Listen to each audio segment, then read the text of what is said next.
It all started with a knock on the door that sounded a little too official. My sister had been home alone when two men showed up dressed like they belonged to some homeowners association.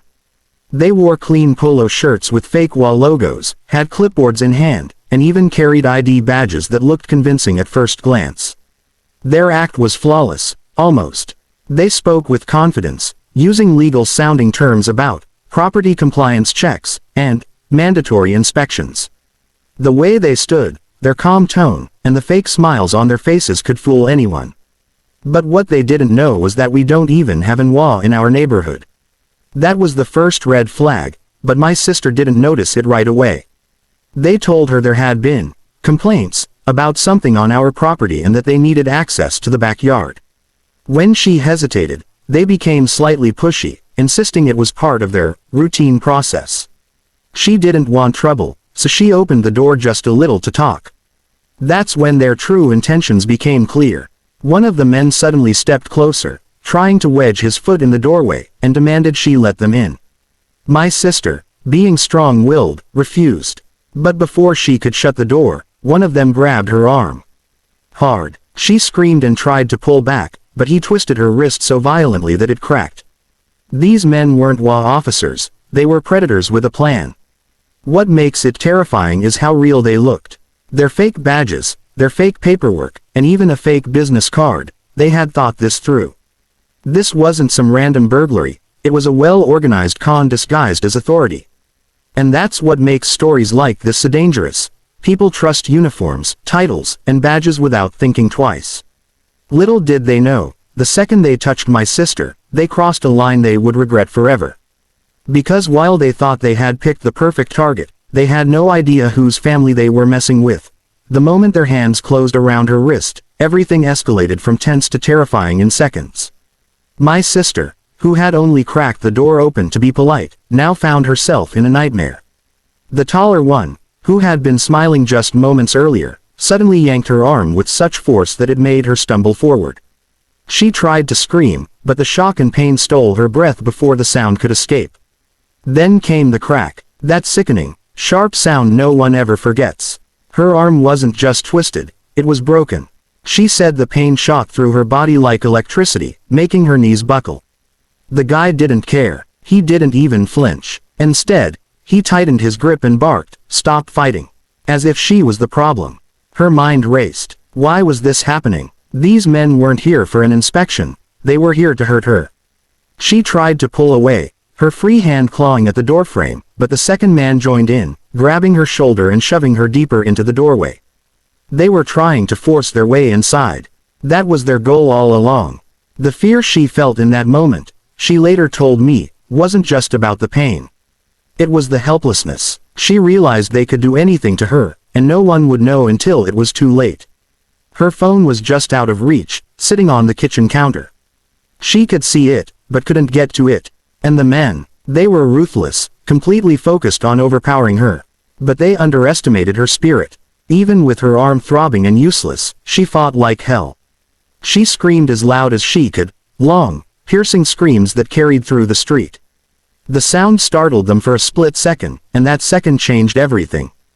Because those screams didn't just echo in the air, they triggered the chain of events that would flip the entire situation upside down.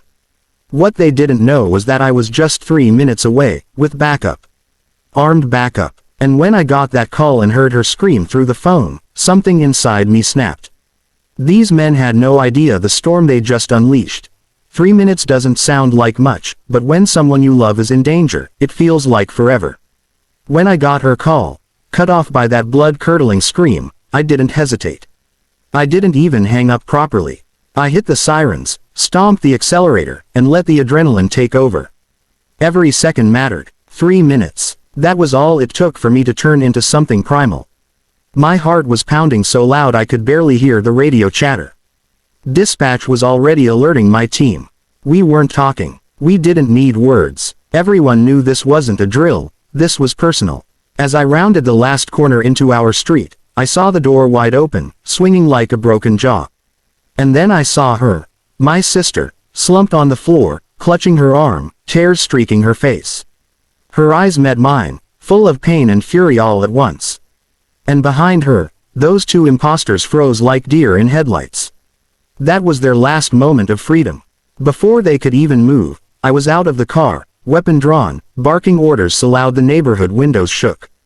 Down. Now. My voice wasn't mine anymore. It was steel, it was rage, it was the promise of hell if they didn't comply. They hesitated for a split second, probably thinking they could talk their way out. Big mistake, because that's when the rest of my team screeched in, tires burning, doors flying open. 5 black SUVs blocking every exit. Armed men pouring out like a tidal wave of justice. SWAT gear gleaming, rifles locked, boots pounding the pavement. 3 minutes ago, they thought they were in control. Now, they were prey surrounded by predators. And the best part, they still had no idea who I was, why I had that kind of firepower at my fingertips. To them, I was just a furious brother. They didn't know they had just tangled with someone who doesn't play defense. I walked right up to them, muzzle steady, pulse like ice. "You picked the wrong house," I said. And as they dropped to their knees, faces pale, I knew. Those 3 minutes had just rewritten their entire lives. The moment the first SUV screeched to a halt, the entire street transformed from a quiet suburban block into a fully locked down war zone. Tires smoked, doors flew open, and within seconds, men in full tactical gear flooded the scene. Helmets on, rifles up, movements sharp and synchronized. This wasn't a casual police response. This was precision, power, and controlled chaos. I didn't even have to give a second command. My team knew the drill. They fanned out in perfect formation, securing angles, shouting commands that boomed through the neighborhood like thunder. Hands up. Face down. Now, the imposters, those fake wah clowns who thought they were in control, looked like their souls had left their bodies. All that fake confidence drained out of them the second they saw red dots dancing across their chests. One of them stammered something like, "This is a misunderstanding," but he didn't get far. A steel boot sent him to the pavement before the sentence could finish. Zip ties snapped around his wrists as his face kissed the asphalt. The other guy, he tried to make a move. Bad idea. My sergeant had him pinned so fast, it was like watching a wolf take down prey. Neighbors peeked through curtains, phones recording, dogs barking. It was a full-blown spectacle. And me, I stood there, watching it all with a fury I didn't bother hiding. These men had dared to put hands on my sister. They thought they were going to walk in, intimidate, maybe rob us, maybe worse. Instead, they were eating dirt with assault rifles inches from their heads. The scene was intense, but the team moved like a machine, methodical and ruthless. Weapons cleared, suspects immobilized, perimeter locked. In less than 60 seconds, the street was ours. My sister, still clutching her broken arm, watched through tear-filled eyes as the men who hurt her were reduced to nothing more than trash on the curb. And here's the thing. They still didn't get it. They didn't know who had brought this storm down on them. But they were about to find out. Because I wasn't just a brother, I was the guy who calls the shots. And in my world, you don't hurt family. The sound of Velcro straps tightening around wrists and boots crunching on asphalt is something you don't forget. When my team finished their lightning-fast sweep, those two imposters were no longer fake WA officers. They were just two broken men lying face down on the scorching pavement, breathing hard like cornered animals. The street was silent except for the faint hum of idling engines and the clatter of tactical gear. Neighbors had gathered at their windows, phones raised, mouths hanging open in shock. A quiet suburban block had just turned into the set of an action movie, and these two clowns were the unwilling stars. One of them whimpered something about not meaning any harm, but the zip ties on his wrists told a different story. His cheek was pressed so hard against the asphalt that I could hear the grit grinding under his teeth. The other guy, he didn't say a word. Maybe he thought silence would earn him mercy. Spoiler alert, it wouldn't. I stood over them, every ounce of fury I had pulsing through my veins. My sister was behind me, cradling her broken arm, tears streaking her face. I wanted them to see her. I wanted them to remember the pain they caused before they spent the next decade staring at gray walls. "You see this?" I barked, my voice cutting through the heavy air like a blade. "You touched her, you hurt her, and now look at you, face down in the street like the trash you are."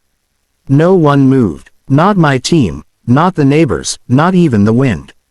It was as if the whole world froze to let those words sink in. Then I crouched down low, close enough for them to feel my breath, and said the line that would haunt them forever. "You picked the wrong house." Their eyes flicked sideways, and for the first time, I saw real fear. Not the fake bravado they wore when they knocked on that door. This was raw, bone-deep terror. And honestly, good, because that fear was the only thing keeping them breathing right now. As my team hauled them up and shoved them into the armored van, I glanced back at my sister. She gave me a weak nod, her strength shining through the pain. And I promised myself this: anyone who even thinks about coming after her again will end up the same way.